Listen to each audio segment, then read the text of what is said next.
पिछले साल सितंबर में इस गरिमामयी सदन के समक्ष मैंने एक विस्तृत वक्तव्य ईस्टर्न लद्दाख में भारत चीन सीमा पर हुई डेवलपमेंट्स के बारे में दिया था।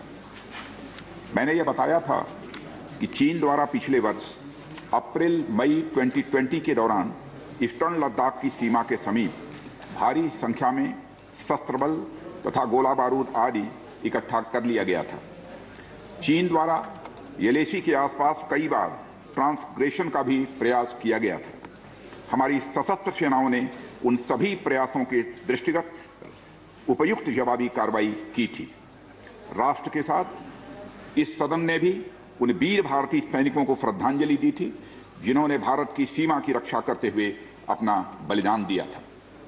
आज मैं इस सदन को कुछ और महत्वपूर्ण डेवलपमेंट्स के बारे में बताना चाहता हूं।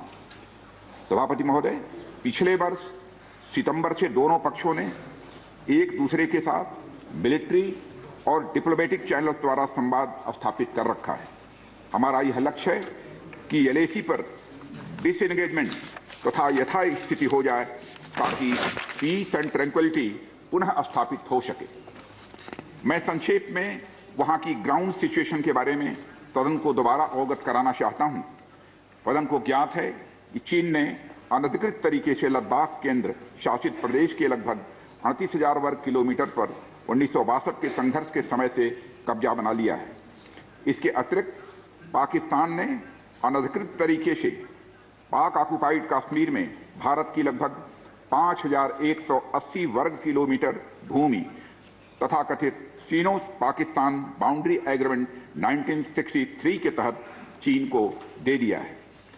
इस प्रकार चीन का 43,000 वर्ग किलोमीटर से ज्यादा भारतीय भूमि पर अनधिकृत कब्जा है। चीन पूर्वी क्षेत्रों में भी अरुणाचल प्रदेश की सीमा पर करीब 90,000 वर्ग किलोमीटर भूमि को अपना बताता है।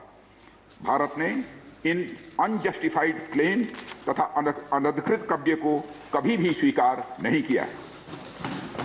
सभापति महोदय, मैं सदन को यह भी बताना चाहता हूं कि भारत ने चीन को हमेशा यह कहा है कि बाइलेटरल रिलेशन दोनों पक्षों के प्रयास से ही विकसित हो सकते हैं। साथ साथ ही सीमा के प्रश्न को भी बातचीत के जरिए ही हल किया जा सकता है।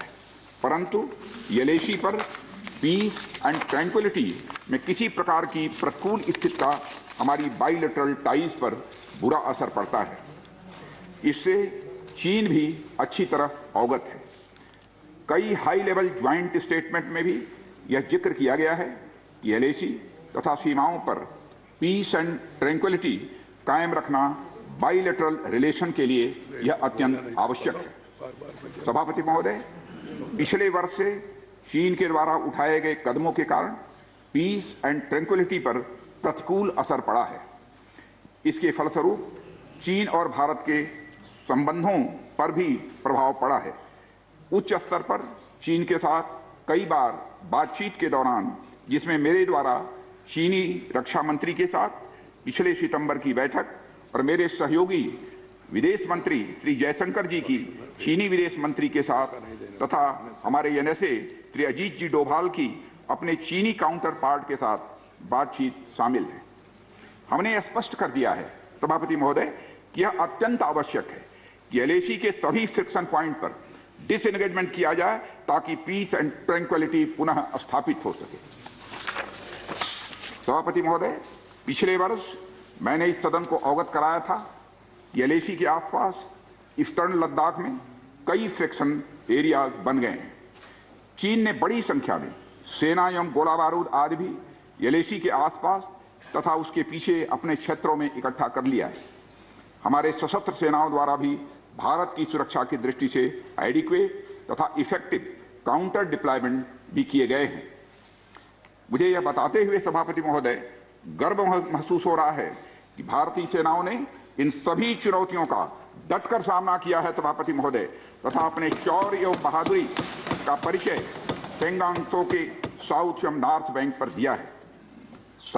सामरिक दृष्टि से महत्वपूर्ण कई क्षेत्रों को चिन्हित कर हमारी सेनाएं कई पहाड़ियों के ऊपर तथा हमारे दृष्टिकोण से उपयुक्त अन्य क्षेत्रों पर भी मौजूद हैं।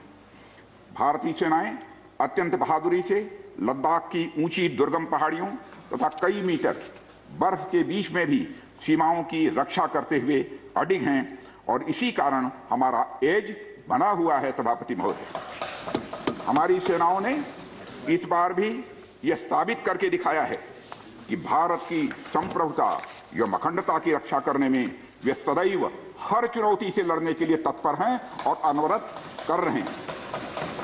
सभापति महोदय, पिछले वर्ष से मिलिट्री एंड डिप्लोमेटिक लेवल पर चीन के साथ हमारा संबंध बना रहा है। इस बातचीत में हमने चीन को यह बताया है कि 3 सिद्धांतों के आधार पर हम इस समस्या का समाधान चाहते हैं। फर्स्ट, दोनों पक्षों द्वारा एलएसी को माना जाए और उसका आदर किया जाए। दूसरा, किसी भी पक्ष द्वारा यूनिलेटरली स्टेटस को बदलने का प्रयास न किया जाए। तीसरा, सभी समझौतों का दोनों पक्षों द्वारा पूर्ण रूप से पालन किया जाए।